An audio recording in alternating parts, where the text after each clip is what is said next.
హల్లెలూయా. నీసంగా కాకుండా గట్టిగా చెప్పండి, ఇంకా గట్టిగా చెప్పండి.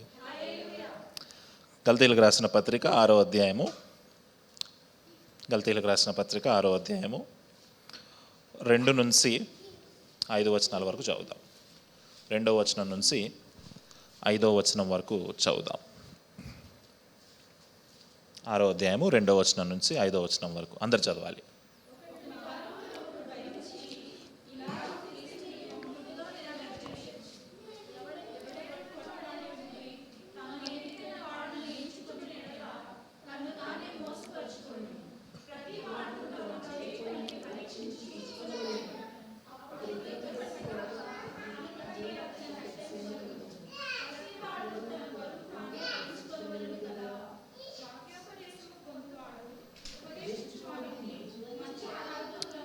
చాలా 5వ వచనం వరకే. లాస్ట్ వీక్ మనం చూసాం. మొదటి వచనం 2వ వచనం ధ్యానించే ప్రయత్నం చేస్తాం. మొదటి వచనం మీద ఎక్కువ మాట్లాడుకున్నాం. ఏంటి అంటే క్రింద పడిపోయిన వారిని పైకి లేపుట. అంటే ఎవరైనా ఒక ట్రాన్స్గ్రెషన్లో పడిపోతే, అంటే పాపములో పడిపోతే, పాపము లేదా శరీరేచ్ఛలలో పడిపోతే, ఎలాంటి శరీరేచ్ఛ అయినా అవ్వచ్చు. అక్కడ చాలా పెద్ద లిస్ట్ ఉంది కదా శరీరేచ్ఛల గురించి, శరీర కార్యముల గురించి. 19వ వచనంలో, 5వ అధ్యాయం 19వ వచనంలో శరీర కార్యములు స్పష్టమై ఉన్నవి, అవేమనగానే చాలా విషయాలు మనం చదివాం. జారత్వము, అపవిత్రత, కామకత్వము, విగ్రహారాధన, అభిచారం, ఇలా చాలా విషయాలు ఉన్నాయి. పాపంలో మాత్రమే కాదు, ఇలాంటి తప్పిదాల్లో ఎక్కడ పడిపోయినా సరే ఒక వ్యక్తిని మనము పైకి లేపాల్సిన అవసరం ఉంది. దాన్నే మనము ఇంగ్లీష్లో రిస్టోరేషన్ అన్నాం. తెలుగులో అంత గొప్ప పదం ఏమీ లేదు, పునరుద్ధరించుట అనే పదం ఉంది. ఇంగ్లీష్లో అయితే రిస్టోరేషన్ అన్నాం. అంటే ఒక వ్యక్తిని తీసుకొచ్చి సంఘములో చేర్చటము, ఒక వ్యక్తిని సరిచేయటము, ఒక వ్యక్తిని బాగు చేయటము, విశ్వాసులుగా లేదా సేవకులుగా లేదా నాయకులుగా లేదా తోటి క్రైస్తవులుగా దేవుడు మనకిచ్చిన బాధ్యత. అదే బాధ్యతని అపోస్తులైన పౌలు గారు రోమీలకు రాసిన పత్రిక 14వ అధ్యాయం 1వ వచనంలో గుర్తు చేస్తూ అదే బాధ్యతని మళ్ళీ అక్కడ ఉటంకిస్తూ రాస్తాడు. రోమీలకు రాసిన పత్రిక 14వ అధ్యాయము 1వ వచనంలో ఒక అద్భుతమైన మాట ఆయన అక్కడ రాస్తాడు. చదువుదామా. విశ్వాసము విషయమై బలహీనుడైన వాడిని చేర్చుకొనుడి. ఏ వ్యక్తి అయితే విశ్వాసములో బలహీనంగా ఉంటాడో ఆ వ్యక్తిని చేర్చుకోమంటున్నాడు పౌలు గారు. ఆ తర్వాత మాట చదువుదామా.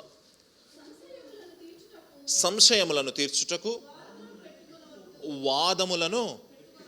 చూడండి, ఒక వ్యక్తి మీకు విశ్వాసంలో బలహీనంగా కనిపిస్తూ ఉన్నాడు అంటే ఆ వ్యక్తిని చేర్చుకొని, ఆ వ్యక్తితో మీరు వాదన పెట్టుకోకుండా, ఆ వ్యక్తితో డిబేట్ పెట్టుకోకుండా, ఆ వ్యక్తితో మీరు గొడవ పెట్టుకోకుండా, ఆ వ్యక్తితో తర్కం పెట్టుకోకుండా, మీరు ఆత్మీయమైన జ్ఞానముతోటి, ఆత్మీయమైన ఆత్మఫలముతోటి, ఆత్మఫలం ఏమనగా ప్రేమ, సంతోషము, సమాధానము, దీర్ఘశాంతము, దయాళుత్వము, మంచితనము, వీటన్నిటిని ఉపయోగిస్తూ వీటన్నిటిని మీ జీవితంలో నెరవేర్చుకుంటూ ఆ వ్యక్తిని మీరు చేర్చుకోండి, దూరంగా పెట్టొద్దు అని అంటున్నాడు. అయితే విశ్వాసంలో బలహీనమైపోయే పరిస్థితులు చాలామందికి వస్తాయి.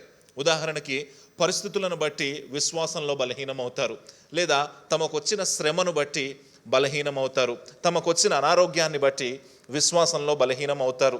అనేక మంది అలా విశ్వాసంలో బలహీనమైపోయిన వ్యక్తులు ఉంటారు. ఒకవేళ వాళ్ళు విశ్వాసంలోంచి తొలగిపోతారేమో అని అలా తొలగిపోకుండా వాళ్ళని మీరు చేర్చుకునే ప్రయత్నం చేయండి. ఈ విశ్వాసంలో బలహీనమైన వ్యక్తులు ఏం చేస్తారంటే, ఈ మధ్య కాలంలో నేను చూస్తున్న ప్యాటర్న్ ఏంటి అంటే, విశ్వాసంలో బలహీనం అయిపోయిన వెంటనే సంఘాన్ని విడిచిపెట్టి బయటకు వెళ్ళిపోయిన తర్వాత ఒక యూట్యూబ్ ఛానల్ ఓపెన్ చేయడం, ఆ యూట్యూబ్ ఛానల్లో దేవుణ్ణి తిట్టడం, ఇదే వాళ్ళ పని. అయితే క్రైస్తవులుగా మనం చేస్తూ ఉంది ఏంటి అంటే, ఆ యూట్యూబ్ ఛానల్ పెట్టి దేవుణ్ణి తిట్టేవాడిని మనం వాడిని తిడుతున్నాం అనమాట. ఎవడైతే దేవుణ్ణి తిడుతున్నాడో మనం వాడిని తిడుతున్నాం. అంటే వాదము పెట్టుకుంటున్నామా, వాదము లేకుండా విడిచిపెడుతున్నామా అంటే వాదమే పెట్టుకుంటున్నాం. వాక్యం ఏం చెప్తా ఉంది అంటే, విశ్వాసంలో బలహీనంగా ఉన్న వ్యక్తిని చేర్చుకొని అతన్ని విశ్వాసంలో బలపరిచే ప్రయత్నం చేయండి. ఒక వ్యక్తి పడిపోతే అతన్ని లేపండి, ఒక వ్యక్తి తప్పు చేస్తే అతన్ని సరిచేయండి, ఒక వ్యక్తి పాపంలో పడిపోతే అతన్ని లేపి సంఘములో చేర్చే ప్రయత్నం చేయండి, అంతేగాని అందరికీ చెప్పే ప్రయత్నం చేయొద్దు అన్నాడు. అలాగే ఒక వ్యక్తి విశ్వాసంలో బలహీనమైతే గనక ఆ వ్యక్తిని చేర్చుకొని అతనితో ఎలాంటి వాదము పెట్టుకోకుండా ప్రేమ, సంతోషము, శాంతము, వాటితోటి అతన్ని మార్చే ప్రయత్నం చేయండి. ఎందుకంటే మన వైపు నుంచి క్రీస్తు న్యాయపీఠం ముందు ఎదురైనప్పుడు, క్రీస్తు మనల్ని ప్రశ్నించినప్పుడు, క్రీస్తు మనల్ని లెక్కడిగినప్పుడు మన వైపు నుంచి ఎలాంటి తప్పిదము ఉండడానికి వీలు లేదు. ఏం చేసావయ్యా శ్రావణి అని నిన్ను అడిగితే నువ్వు ఆన్సర్ చెప్పకుండా తలదించుకుని ఉంటే ఏమీ అక్కడ ఆయన ఊరుకునే పరిస్థితి ఏమి ఉండదు. ఏం చేసావు మహేష్ అంటే నువ్వు తలదించుకోవడానికి అక్కడ వీలు లేని పరిస్థితి. అక్కడ నువ్వు సమాధానం చెప్పాల్సిందే. అక్కడ నువ్వు తలదించుకోకుండా ఉండాలి అంటే న్యాయపీఠం ముందు ఇక్కడ నీ తోటి విశ్వాసి ఎవరైతే బలహీనంగా ఉన్నాడో ఆ వ్యక్తిని మీరు చేర్చుకునే ప్రయత్నం చేయండి. అందుకే గల్తీలకు రాసిన పత్రిక 6వ అధ్యాయం 2వ వచనంలో ఆయన అంటున్నాడు, ఒకని భారములు ఒకడు భరించి ఇలాగు క్రీస్తు నియమమును పూర్తిగా నెరవేర్చుడి. ఒకని భారాన్ని ఒకడు ఏం చేయాలంట? మన భారాలు మోసుకోవడానికే భరించడానికే మనకు టైం లేదు కదా, మన భారాల్ని భరించుకోవడానికే మనకు ఓపిక లేదు కదా. వాక్యం ఏమంటా ఉంది?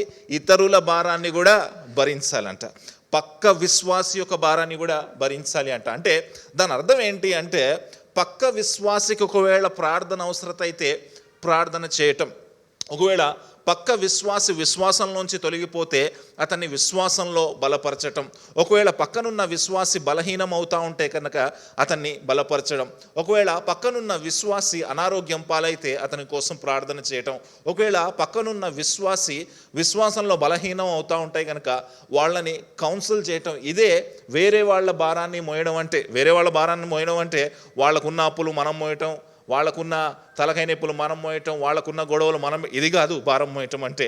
వాళ్ళ కోసం ప్రార్థన చేయుట, వాళ్ళని కౌన్సిల్ చేయుట, వాళ్ళని వాక్యంలో బలపరచుట, వాళ్ళని విశ్వాసంలో బలపరచుట. అయితే ఇక్కడ సమస్య ఏంటి అంటే ఎవరైతే ఏ వ్యక్తి అయితే పక్క వ్యక్తిని సరిచేయాలనుకుంటున్నాడో, ఏ వ్యక్తి అయితే పక్క వ్యక్తిని బలపరచాలనుకుంటున్నాడో, ఏ వ్యక్తి అయితే పక్క వ్యక్తిని విశ్వాసంలో బలపరచాలనుకుంటున్నాడో, ఏ వ్యక్తి పక్క వ్యక్తి కోసం ప్రార్థించాలనుకుంటున్నాడో, ఈ వ్యక్తికే సమస్య వచ్చినప్పుడు మళ్ళీ దాన్ని తీసుకునే ప్రయత్నం చేస్తున్నాడా లేదా అనేది సమస్య. మీకు అర్థమయ్యే భాషలో చెప్పే ప్రయత్నం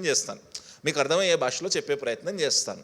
కొత్త నిబంధన గ్రంథంలో యేసుక్రీస్తు వారు చివరిలో, తన పరిచర్య చివరిలో శిష్యులందరికీ పాదాలు కడిగిన సందర్భం మనం చూసాం. అయితే పాదాలు కడిగిన సందర్భము అనగానే మనకు గుర్తొచ్చేది ఏంటి అంటే ఫస్ట్ తగ్గింపు. చాలామంది సేవకులు కూడా అదే చెప్తారు, ఎంత తగ్గించుకుంటే పాదాలు కడగాలి అని తగ్గింపు గురించే ప్రసంగం చేస్తారు. అయితే అక్కడ ఒక అద్భుతమైన విషయం ఉంటుంది. చూద్దామా? యోహాను సువార్త 13వ అధ్యాయం 6వ వచనం చూద్దాం. చూడండి, యోహాను సువార్త 13వ అధ్యాయము 6వ వచనము చూడండి. యేసుక్రీస్తు వారు అక్కడ పాదాలు కడిగే పరిచర్య చేస్తూ ఉంటారు. అనేక సందర్భాల్లో మనం దాన్ని తగ్గింపు గురించి అనుకున్నాం, కానీ నిజమైన అర్థం ఏంటో మనం తెలుసుకునే ప్రయత్నం చేద్దాం. పాదాలు కడుక్కుంటూ ఆయన వచ్చి పేతురు దగ్గరకు వచ్చి పాదాలు కడిగే ప్రయత్నం చేస్తే, పేతురు కాళ్ళు కడిగే ప్రయత్నం చేస్తే పేతురు ఏమంటాడో చూడండి, చదవండి. ఇట్లు చేయొచ్చు. ఆయన సీమోను పేతురు నొద్దకు వచ్చినప్పుడు అతడు, ప్రభువా నీవు నా పాదములు కడుగుదువా అని ఆయనతో నేను. ఇప్పుడు పేతురు ఏం చేస్తానంటే, ప్రభువా నువ్వు నా పాదాలు కడుగుతావా, నేను అర్హుడను కాను అని అంటా ఉన్నాడు. అంటే మన భాషలో అర్థమయ్యేలాగా చెప్పాలి అంటే, నేను వేరే వాళ్లకు ప్రార్థన చేస్తాను కానీ వేరే వాళ్ళు నాకు ప్రార్థన చేయడానికి వీలు లేదు. అంటే మనలో ఒక చిన్న అహంకారం ఉంటుంది. మనం విశ్వాసంలో పెరిగే కొద్దీ, ఆత్మీయతలో పెరిగే కొద్దీ ఎలాంటి అహంకారం ఉంటుంది అంటే, నేను అందరి మీద చేతులు పెట్టి ప్రార్థన చేస్తా, నేను అందరినీ కౌన్సిలింగ్ చేస్తా, కానీ వాడు నన్ను కౌన్సిల్ చేయడానికి వీలు లేదు, వాడు నాకు ప్రార్థన చేయడానికి వీలు లేదు. ఇక్కడ పేతురు కూడా అంటే ఆ కాంటెక్స్ట్లో ఆయన వద్దు అనట్లేదు, కానీ పేతురు ఒక సర్వీస్ని వద్దంటున్నాడు. అయితే ముందుకెళ్ళి చదివితే యేసుక్రీస్తు వారు ఏం చెప్తారు చూడండి, 7వ వచనం చదవండి ఒకసారి. అందుకు యేసు, నేను చేయుచున్నది ఇప్పుడు నీకు తెలియదు కానీ ఇక మీదట తెలుసుకుందు అని అతనితో. ఇప్పుడైతే నీకు అర్థం కావట్లేదు, ముందుకు వెళ్ళిన తర్వాత దీని భావం ఏంటో నీకు క్లియర్గా అర్థమవుతుంది పేతురు అనే విషయాన్ని ఆయన గుర్తు చేస్తున్నాడు. ఏం అర్థమవుతుంది? ముందుకెళ్ళి చదవండి. పేతురు అనెను, అందుకు యేసు, కడగని యెడల నాతో నీకు. ఏమంటున్నాడు యేసుక్రీస్తు వారు? ఒకవేళ నీ కాళ్ళు నేను కడగకపోతే గనక నాలో నీకు భాగం లేదు. అంటే నువ్వు ఎవరివో నాకు తెలియదు, నువ్వు నా శిష్యుడివి కాదు, you are not part of my plan. You are not part of me, నువ్వు నాలో ఒకడివి కాదు అంటా ఉన్నాడు. అంటే అంటే చాలామంది ఏమనుకుంటారంటే ఒకరి భారములు ఒకరు మోయుట అంటే నేను పక్క వాళ్ళ భారాన్ని మోస్తాను తప్ప నా భారము వేరే వాళ్ళు మోయటానికి వీలు లేదు. ఒకరి భారములు ఒకరు మోయుట అంటే ఇట్ ఈస్ 2-way ప్రాసెస్, అది 1-way ప్రాసెస్ కాదు. నేను ఇందాక చెప్పినట్టు ఆత్మీయతలో ఒక వ్యక్తి ఎదిగిన వెంటనే అతను ఏమనుకుంటాడంటే నేనందరికీ ప్రార్థన చేస్తా తప్ప నాకు ఎవరు ప్రార్థన చేయడానికి వీలు లేదు. మొన్న ఎక్కడో వింటా ఉన్నా, ఒక అయ్యగారు చెప్తా ఉన్నారు, మీ అందరికీ ఆత్మీయ తండ్రిని నేనే, మీ అందరికీ ఆత్మీయ తండ్రిని నేనే, మరి నాకు ఆత్మీయ తండ్రి ఎవరు, నాకెవరు ఉండరు. ఆయన చెప్తున్న మాట అది. ఆయన ఏం చెప్తున్నా అంటే మీ అందరికీ ఆత్మీయ తండ్రి ఉండాలి, అది ఎవరు, నేనే. కానీ నాకెవడు ఆత్మీయ తండ్రి ఉండడానికి వీలు లేదు. ఎందుకు వీలు లేదు అంటే అహంకారం.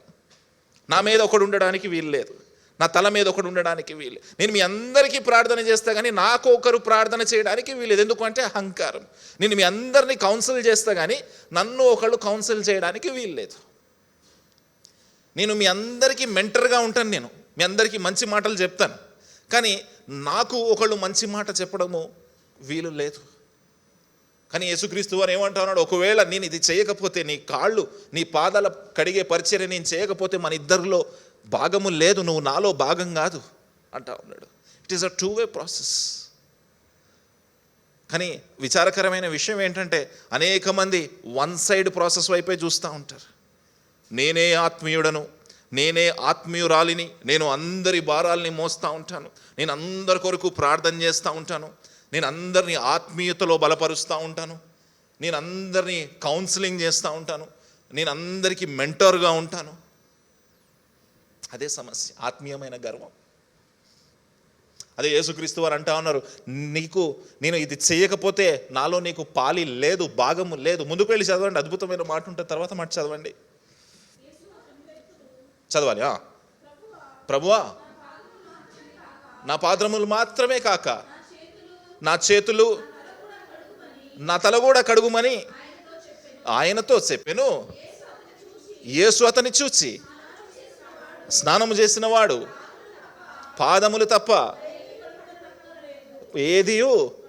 చూడండి, పేతురు గారి దగ్గరకు వచ్చి పాదాలు కడిగే పరిచర్య చేస్తాను అంటే పేతురు ఫస్ట్ వద్దన్నాడు, ఫస్ట్ నో అన్నాడు. ఎందుకు అన్నాడంటే ప్రభువా నేనంత అర్హత నాకు లేదు అన్నాడు. సరే, ఎలాగోలాగా యేసుక్రీస్తు వారు ఒప్పించే ప్రయత్నం చేస్తే పేతురు ఏమంటున్నాడు తెలుసా, ప్రభువా నువ్వు నా పాదాలు ఒక్కటే కడక్కు, నాకు స్నానం చేయి అంటున్నాడు. అప్పుడు అద్భుతమైన మాట సమాధానంగా చెప్పాడు చూడండి ఆయన, స్నానము చేసిన వాడికి పాదములు తప్ప మరేమీ కడుక్కోనక్కర్లేదు, పాదాలు తప్ప మరేమీ కడుక్కోనక్కర్లేదు. చాలామంది దీన్ని తగ్గింపు గురించి ప్రసంగం చెప్తారు కానీ అద్భుతమైన ఆయన విషయాన్ని ఆయన అక్కడ గుర్తు చేస్తున్నాడు. ఏమని గుర్తు చేస్తున్నాడో తెలుసా, అయ్యా మిమ్మల్ని రక్త ప్రోక్షణ ద్వారా, శిలువ మరణం ద్వారా నేను మిమ్మల్ని జయించాను, మిమ్మల్ని నేను నా రక్తంలో కడిగేశాను, మీరు స్నానం చేయబడ్డారు already, you are already saved, మీరు ఆల్రెడీ రక్షించబడ్డారు. ఒక వ్యక్తి రక్షించబడ్డ తర్వాత మళ్ళీ రక్షించబడాలంటే అవసరం లేదు. ఒక్కసారి నువ్వు దేవుని రక్తంలో స్నానం చేసిన తర్వాత, ఆయన నిన్ను రక్షించుకున్న తర్వాత, మన భాషలో చెప్పాలి అంటే పొద్దున్నే లేచి నువ్వు మంచిగా స్నానం చేసిన తర్వాత బయట పాల ప్యాకెట్ కోసం వెళ్ళి కాళ్ళకేదో అంటిందని మళ్ళీ ఇంటికి వచ్చి స్నానం చేస్తావా? అవసరం లేదు. నువ్వు కాళ్ళు కడుక్కుంటే చాలు. ఒక విశ్వాసి క్రీస్తు రక్తంలో ప్రోక్షించబడిన తర్వాత, విశ్వాసంలోకి వచ్చిన తర్వాత, బాప్తిస్మపు అనుభవంలోకి వచ్చిన తర్వాత మళ్ళీ బాప్తిసం తీసుకోవాలంటే అవసరం లేదు. మళ్ళీ రక్షించబడాలంటే అవసరం లేదు. ఆ వ్యక్తి ఆల్రెడీ రక్షించబడ్డాడు. ఆ రక్షించబడిన వ్యక్తి ఒకవేళ ఏదైనా తప్పిదములో పడిపోతే, ఆ రక్షించబడిన వ్యక్తి ఏదైనా శరీరేచ్ఛలో పడిపోతే, ఏదైనా శరీర కార్యములో పడిపోతే, మనం అనుకున్నాం కదా 19వ వచనంలో, శరీర కార్యములు స్పష్టమై ఉన్నవి, జారత్వము, అపవిత్రత, కామకత్వము, విగ్రహారాధన, ఈ విషయంలో ఎక్కడైనా ఆ లిస్టులో ఎక్కడైనా పడిపోతే కనుక అతను మళ్ళీ వెళ్ళి బ్యాప్టిజం తీసుకోవాల్సిన అవసరం లేదు. ఆ వ్యక్తి మళ్ళీ వెళ్ళి స్నానం చేయాల్సిన అవసరం లేదు. ఒక పెద్ద సంఘానికి మేము వెళ్ళాం, చాలా పెద్ద సంఘానికి వెళ్ళాం. అక్కడ ఫస్ట్ చర్చ్లోకి ఎంటర్ అవ్వకముందు ఒక ట్యాప్ ఉంటుంది. ఆ ట్యాప్ దగ్గర ఒక ఆయన అందరికీ కాళ్ళు కడుగుతున్నాడు. భలే అనిపించింది నాకు. వెళ్ళి ఆయనని విచారిస్తే ఒక ఐఏఎస్ ఆఫీసర్, ఆ చర్చ్కి వచ్చి ఐఏఎస్ ఆఫీసర్ అందరికీ కాళ్ళు కడుగుతున్నాడు. ఆలోచించండి, తగ్గింపు పరిచర్య, తగ్గించుకొనుట అక్కడ వరకు బాగానే ఉంది. కానీ కాళ్ళు కడగడము అంటే ఒకని భారమును ఒకడు మోయుట, అది తగ్గింపుకి సంబంధించిన ఉదాహరణ కాదు, దానికి మాత్రమే చెందినది కాదు. It is about taking others burdens, పక్క వాళ్ళ భారములు కూడా మోయుట. ఇక్కడ గలతీలకు రాసిన పత్రిక 6వ అధ్యాయం 2వ వచనంలో అదే విషయాన్ని ఆయన ఉటంకిస్తూ ఆయన చెప్తా ఉన్నాడు, ఒకని భారములు ఒకడు భరించి ఇలాగు క్రీస్తు నియమమును పూర్తి చేయుడి.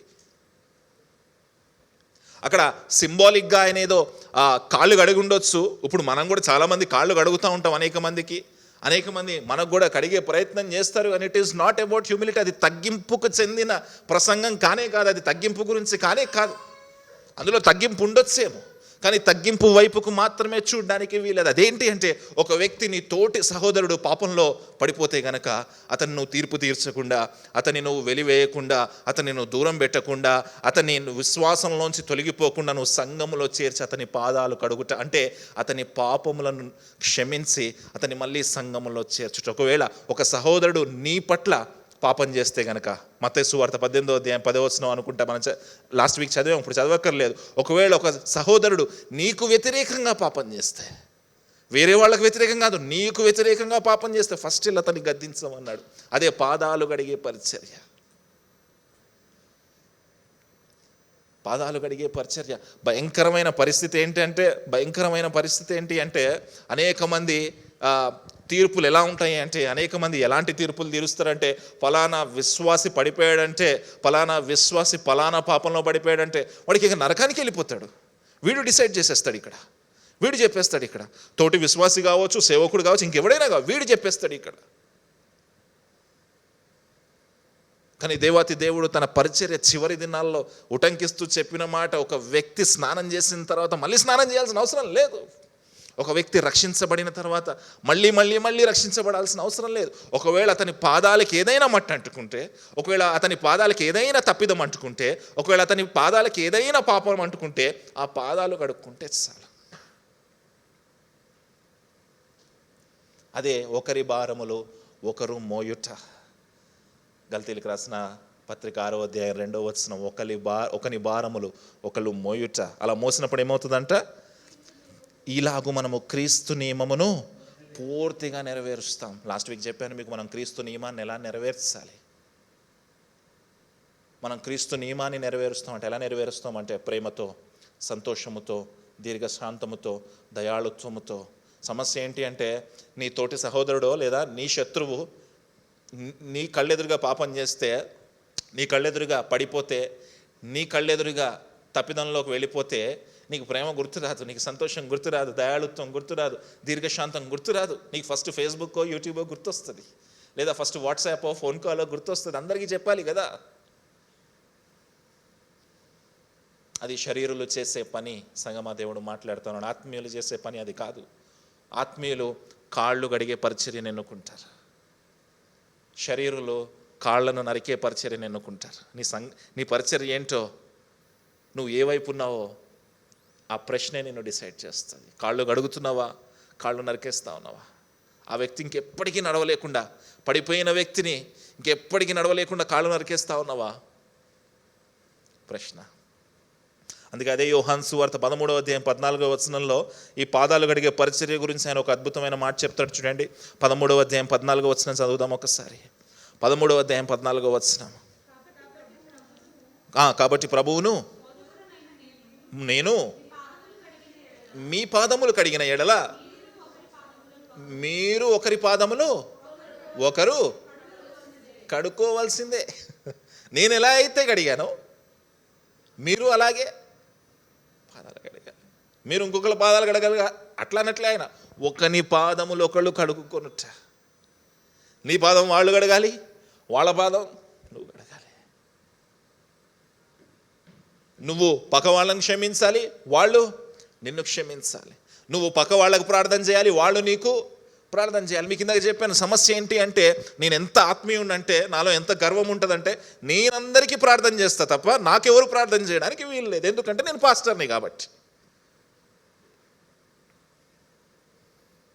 నేనందరికీ వాక్యం చెప్తా, నాకు ఒకళ్ళు వాక్యం చెప్పడానికి వీలు లేదు. ఎందుకంటే ఆత్మీయమైన గర్వం కాబట్టి. నేను ఎంత ఆత్మీయమైన గురుడితనంలో ఉంటాను అంటే నేను అందరినీ సరి చేస్తాను, నేను అందరినీ తీర్పులు తీరుస్తా తప్ప నన్ను ఒకడు సరి చేయడానికి వీలు లేదు. ఎందుకంటే నన్ను నేను పర్ఫెక్ట్గా ఎంచుకుంటాను. నేను ఐఎమ్ పర్ఫెక్ట్, నాలో ఏ తప్పిదం లేదు. కానీ ఆయన ఏమంటున్నాడు తెలుసా? ఒకరి భారములు ఒకరు మోసుకొనుట, ఒకరి పాదములు ఒకరు కడుగుకొనుట. కానీ మనం ఎప్పుడు పక్కనోడు పాదాలు కడగడానికే ప్రయత్నం చేస్తాం. దానికి ఏం పేరు పెడతామంటే నేను ఎంత తగ్గించుకుంటున్నానో. 20,000 రూపాయలు సూట్ వేసుకొని పాదాలు కడిగితే దేవుడు ఒప్పుకుంటాడా? తగ్గింపు అవుద్దా అది? సంగమా, దేవుడు మాట్లాడుతూ ఉన్నాడు. God is talking to you. దేవుడు మాట్లాడుతూ ఉన్నాడు. నువ్వు నీ దగ్గరికి నిన్ను సరిచేసే వ్యక్తులు వచ్చినప్పుడు తీసుకునే ప్రయత్నం చేస్తున్నావా? లేదా నీ దగ్గరికి ఒక వ్యక్తి నీ సమస్యని చెప్పినప్పుడు, నీ తప్పిదాన్ని చెప్పినప్పుడు, నీ పాపం గురించి ఎత్తి చూపినప్పుడు, లేదా ప్రేమగా నిన్ను సరిచేసే ప్రయత్నం చేసినప్పుడు are you able to receive it? దాన్ని తీసుకునే ప్రయత్నం చేస్తున్నావా? లేదా పేతురులాగా ప్రభువా వద్దు నాకు అంటున్నావా? సంగమా, దేవుడు మాట్లాడుతూ ఉన్నాడు. ఇందాక మీకు చెప్పాను, ఒక ఆయన ఉన్నాడు, ఆయన అందరికీ ఆత్మీయ తండ్రి అంట. కానీ ఈయనకు ఆత్మీయ తండ్రి ఉన్నాడు అంటే ఎవరు? మీ అందరికీ నేను ఆత్మీయ తండ్రిని. మరి నాకు ఆత్మీయ తండ్రి ఎవరు? మీ అందరికీ నేను నాయకుడిని, మరి నాకు నాయకుడు ఎవరు? నాకు ఉండాలి ఎవరో ఒకరు. నాకు ఉండడానికి వీల్లేదు, ఎందుకంటే నేను సేవకుడిని కాబట్టి. నాకు ఉండడానికి వీల్లేదు, ఎందుకంటే నేను విశ్వాసంలో గొప్ప బలమైన విశ్వాసిని కాబట్టి. నేను బైబిల్ అంతా 14 సార్లు అటు ఇటు తిప్పి చదివేశాను కాబట్టి. ఒక అన్నతో మాట్లాడుతూ ఉంటే చెప్తున్నాడు, ఒక జంట కోసం బైబిల్ స్టడీ చెప్పడానికి వెళ్తే, ఒక జంట కోసం ఆయన ప్రతి వారం ఒక రోజు 2-3 గంటలు టైం తీసుకొని బైబిల్ స్టడీ చెప్పడానికి వెళ్తే వాక్యం చెప్తున్నప్పుడు ఇవన్నీ మాకు తెలుసులే అంటున్నాడంట. ఆయన ఏమంటున్నాడంట? ఇవన్నీ మాకు తెలుసు. రిసీవ్ చేసుకోలేకపోతున్నాడు. అన్నీ నాకు తెలుసు అనుకునే అహంకారము, నేనే గొప్ప అనుకునే అహంకారము, నేనే గొప్ప ఆత్మీయుడు అనుకునే అహంకారము. మనందరికీ బాగా తెలిసిన వచనము, నాశనానికి ముందు పతనానికి ముందు ఏం నడుస్తుందంట? గర్వం, అహంకారం ఏ నడుస్తాయి. నేను చాలా పర్ఫెక్ట్, నాలో మీరు ఏమి వెతికినా సరే ఒక చిన్న తప్పు కూడా కనిపించదు. అలా అనుకుంటున్నావా సంగమా? పడిపోతావు. You will fall down. You will fall down. మనందరికీ బాగా తెలిసిన సౌలు, మనందరికీ బాగా తెలిసిన దావీదు, మనందరికీ బాగా తెలిసిన సౌలు ఏమన్నా పాపం చేశాడండి? ఏ పాపం అన్నా? పక్కోళ్ళ భార్యను ఎప్పుడన్నా చూశాడా? ఆమె కోసం హత్య చేశాడా? భర్తను చంపాడా? అబద్ధాలు ఆడా? మోసం చేశాడా? ఏం చేయాలి? సౌలు అంత పర్ఫెక్ట్ క్యాండిడేట్ కదా. కానీ ఒక్క దాంట్లోనే పడిపోయాడు సౌలు. ఎక్కడ పడిపోయాడు అంటే గర్వము. నేను పర్ఫెక్ట్ అనుకున్నాడు. సమూయేలు వచ్చినప్పుడు అన్నాడు, నువ్వు నాతో ఉండు, నువ్వు నాతో ఉంటే వీళ్ళందరూ నన్ను రాజుగా ఎన్నుకుంటారు. రాజుగా ఎన్నుకున్నారు కాబట్టి వీళ్ళందరూ నువ్వు నాతో ఉన్నావు కాబట్టి నేను దేవుని వైపే ఉన్నాను అని జనులు అనుకుంటారు. యాక్ట్ చేయాలనుకున్నాడు విశ్వాసాన్ని. లోపల లేదు విశ్వాసము, బట్ హీఈస్ యాక్టింగ్. అందుకే సమూయేలుని హెల్ప్ అడుగుతున్నాడు. కానీ లోపల ఏం నిండిపోయిందంటే శరీరం అంతా కూడా గర్వం నిండిపోయింది. మరోవైపు చూస్తే దావీదు అసలు 10 ఆజ్ఞల లిస్టు రాసి దావీదుకి టిక్కులు పెట్టమంటే 10 ఆజ్ఞల్లో 7వ 8వ కొట్టేయచ్చు దావీదు జీవితంలో. పక్కనోళ్ళది ఆశించొద్దంటే ఆశించాడు, పక్కనోళ్ళ భార్య వద్దంటే తెచ్చుకున్నాడు, హత్య చేశాడు, అబద్ధం చెప్పాడు, మోసం చేశాడు. 10 ఆజ్ఞల లిస్టులో ఆల్మోస్ట్ సగానికి పైగా మీరేశాడు దావీదు. కానీ సౌలుని దేవుడు హృదయానుసారుడు అనలేదు, దావీదును మాత్రమే హృదయానుసారుడు అన్నాడు. ఎందుకు తెలుసా? దావీదు 51వ కీర్తన రాశాడు, అద్భుతంగా రాశాడు. మారు మనసుకు సంబంధించిన కీర్తన, తగ్గింపుకు సంబంధించిన కీర్తన. చూద్దామా ఒకసారి ఆ కీర్తన? 51వ కీర్తన చూద్దామా? సో 51వ కీర్తన చూద్దామా? దావీదు రాసిన కీర్తన అద్భుతంగా ఉంటుంది. 51వ కీర్తన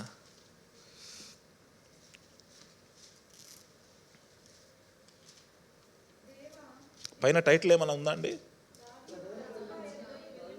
వెళ్ళిన తర్వాత నాతాను ప్రవక్త వచ్చినప్పుడు అతడు రచించిన కీర్తన. ఏ సందర్భము? నాతాను వచ్చి దావీదు గడ్డి పెట్టిన తర్వాత, నాతాను వచ్చి దావీదు పాపం మీద గుర్తు చేసిన తర్వాత దావీదు రాస్తున్న కీర్తన ఇది. సమూయేలు వెళ్ళి సౌలా నువ్వు ఏం చేసావయ్యా అని అడిగితే సౌలు మనసులో అసలు పశ్చాత్తాపమే రాలే. సౌలు ఇంకేమో డ్రామాలు ఆడుతున్నాడంటే, నువ్వు నాతో రా, మా పెద్దలందరూ ఇజ్రాయేలు పెద్దలందరూ చూస్తే నువ్వు నాతోనే ఉన్నావు అనుకుంటారు. అంటే దేవుడు నాతోటే ఉన్నాడని యాక్ట్ చేస్తున్నాడు. పశ్చాత్తాపమే లేదా మనిషిలో.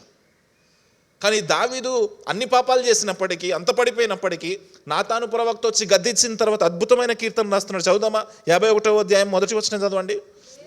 దేవా, నీ కృప చొప్పున నన్ను కరుణింపుము, తుడిచివేయము, నా దోషము పోవునట్లు నన్ను బాగుగా కడుగుము, నా పాపము పోవునట్లు నన్ను పవిత్రపరచయ. అద్భుతంగా రాస్తా ఉన్నాడు ఆయన, నన్ను పవిత్రపరచు. ఎందుకు? దావీదుకి ఏం తెలుసా? పక్కనోళ్ళు కాళ్ళు మాత్రమే మట్టవడం కాదు, నా కాళ్ళు కూడా మట్టవుతాయి. నాకు కూడా కడిగేవాడు అవసరం. దావీదు జీవితంలో కాళ్ళు కడిగింది ఎవరై అంటే నాతాను ప్రవక్త. సౌలు జీవితంలో ఇది లేదు. ఎందుకంటే అహంకారం, నేనే ఆత్మీయ తండ్రిని. నేను చెప్పాను కదా, అందరికీ ప్రార్థన చేస్తా నేను, నాకెవ్వరు ప్రార్థన చేయడానికి వీలు. ఎందుకంటే నేను ఆత్మీయతలో గొప్పండి, నేను చాలా పర్ఫెక్ట్. బైబిల్ వాక్యం ఉన్నట్టు నా జీవితంలో మీరు అద్దంలో చూసినట్టు చూస్తారు. నేను చాలా పర్ఫెక్ట్ అండి, అన్నీ పాటిస్తాను నేను. కానీ సౌలుని దేవుడు హృదయానుసారుడు అనలేదు. నో, చాలా క్లియర్గా దావీదునే హృదయానుసారుడు. ఎందుకన్నాడంటే పశ్చాత్తాపము కలిగే మనస్సుంది, పశ్చాత్తాపపడే మనస్సుంది. తన దగ్గరికి కరెక్షన్ వచ్చినప్పుడు తీసుకోగలిగే మనసు దావీదుకుంది. కొత్త నిబంధన గ్రంథంలో అసలు మనం అందరం మాట్లాడుకునే గొప్ప భక్తుడు ఎవరై ఉంటారు? కొత్త నిబంధన గ్రంథంలో మనం అందరం చెప్పగలిగే భక్తుడు ఎవరై ఉంటారు? అపోస్తలుడైన పౌలు గారైనా? పౌలు గారు ఒక మాట రాస్తున్నారు చూడండి. కొరింథీయులకు రాసిన 2వ పత్రిక 7వ అధ్యాయం 6వ వచనం. కొరింథీయులకు రాసిన 2వ పత్రిక 7వ అధ్యాయము 6వ వచనము. అయినను దీనులను ఆదరించు దేవుడు తీతు రాకవలన మమ్ములు ఆదరించును. ఫస్ట్ మాట ఏమంటున్నాడు? అయినను దీనులను దేవుడు దీనులను ఆదరిస్తాడంట. ఏ దేవుడైతే దీనులను ఆదరిస్తాడో ఆ దేవుడు మమ్మల్ని ఆదరించడానికి మా దగ్గరికి ఎవరిని పంపించాడు తెలుసా? తీతును పంపించాడు. ఇప్పుడు నాకు చెప్పాలి, మీరు పౌలు గారు తీతుకు శిష్యుడా, తీతు గారు పౌలు గారికి శిష్యుడా?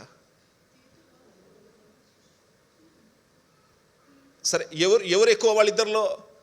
పౌలు గారు. ఎవరు తక్కువ అయి ఉండొచ్చు మన భాషలో చెప్పాలంటే? తీతు. కానీ పౌలు గారు ఏమంటాడు తెలుసా? తీతు వస్తే నాకు ఆదరణ కలిగింది అంటున్నాడు. ఎవరైనా చెప్పగలరా మాట?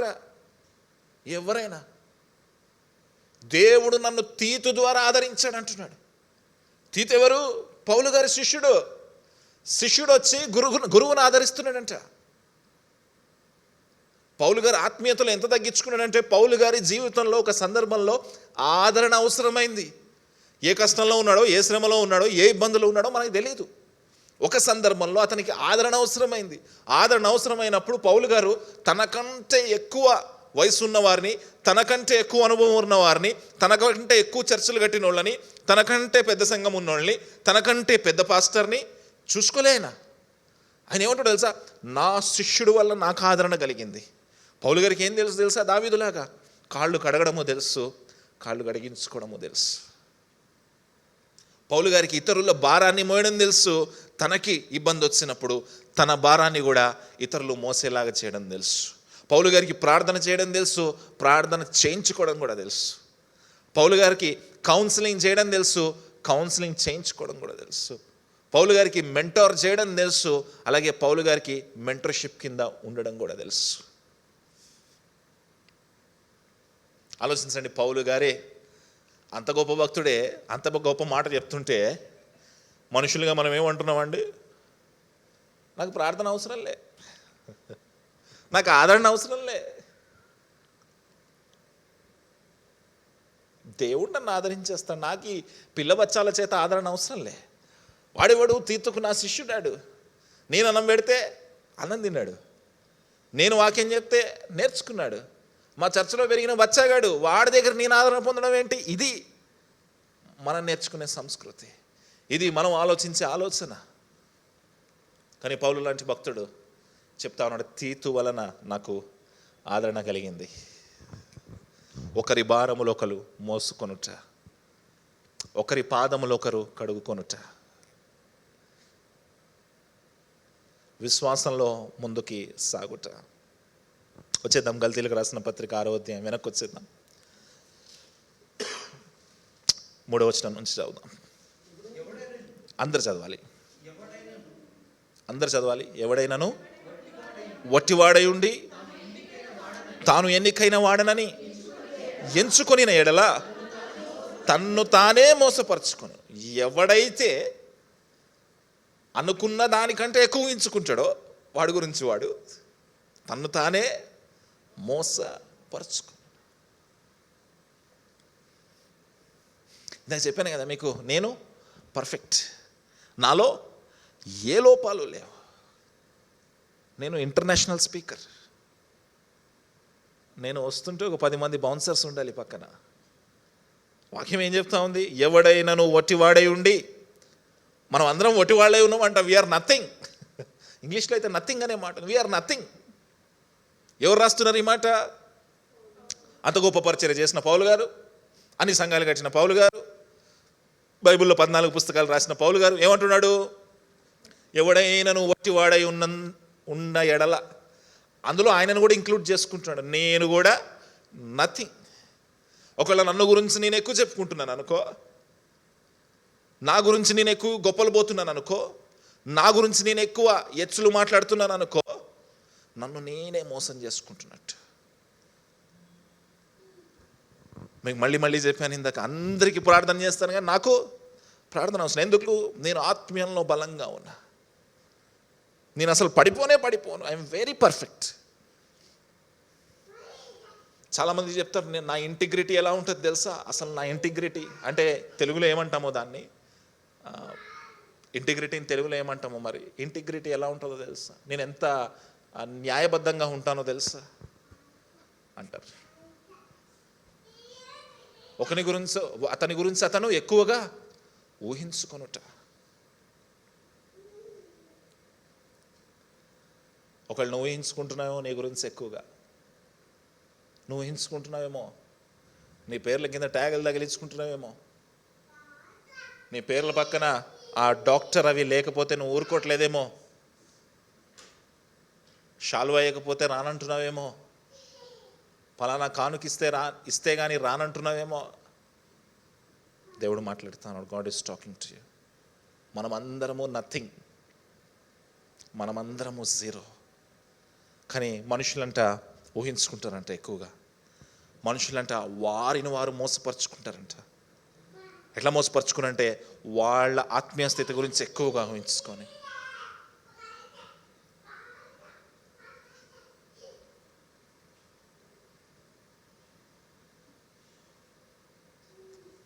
దావీదు రాసిన అనేకమైన కీర్తనలో తన తగ్గింపే కనిపిస్తుంది, తనకి దేవుని యొక్క అవసరతే కనిపిస్తుంది. ఎక్కడా కూడా దావీదు దేవుణ్ణి ప్రవ్వా నువ్వే బలాఢ్యుడవి, నువ్వే నన్ను గెలిపించాలి అన్నాడు తప్ప, ఎక్కడ కూడా దావీదు ప్రవ్వా నేను బలాఢ్యుణ్ణి అనలే. ఎక్కడ కూడా దావీదు తను రాసిన కీర్తనలన్నింటిలో దేవుణ్ణే గనపరిచాడు తప్ప, ఎక్కడ దావీదు తనను తాను గనపరుచుకోలే. ఎందుకంటే దావీదు తెలుసు, ఒకవేళ నేను అలా గనపరుచుకుంటే నన్ను నేనే మోసం చేసుకుంటున్నాను. ఒకవేళ నేను అలాగా ఎక్కువగా హెచ్చించుకుంటే నన్ను నేనే మోసం చేసుకుంటున్నాను. సంగమా, దేవుడు మాట్లాడుతూ ఉన్నాడు, నువ్వు హెచ్చించుకుంటా ఉన్నావా? నువ్వు మోసపరుచుకుంటా ఉన్నావా? దేవుడు నీతో మాట్లాడుతూ ఉన్నాడు. వెనక్కి వచ్చేద్దాం. 6వ అధ్యాయం 4వ వచనం. ప్రతివాడును తాను చేయు పనిని పరీక్షించి చూచుకొనవలెను. అప్పుడు ఇతరులను బట్టి గాక తనను బట్టియే అతనికి అతిశయము. ఏం చేయాలంటే ప్రతివాడు తాను చేయు ప్రతి పనిని పరీక్షించి చూసుకోవాలి. ఎవరికి చెప్తున్నాడో తెలుసా ఈ మాట? గలతీయులకు. ఎవరు వాళ్ళు? విశ్వాసులా అవిశ్వాసులా? విశ్వాసులందరికీ, విశ్వాసంలోకి వచ్చిన విశ్వాసులందరికీ ఏం చెప్తున్నాడో తెలుసా?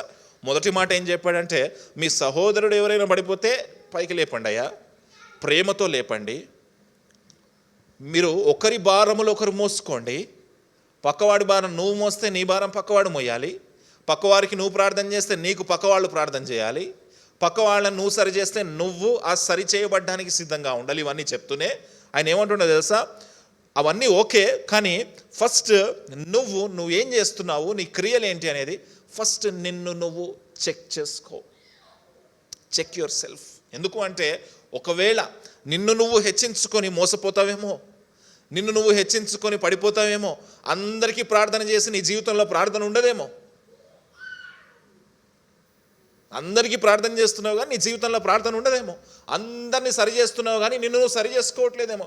అందరినీ విమర్శిస్తున్నావు కానీ నిన్ను నువ్వు విమర్శించుకోవట్లేదేమో. Maybe you're not criticising yourself, maybe you're not correcting yourself. నిన్ను నువ్వు సరి చేసుకోవట్లేదేమో.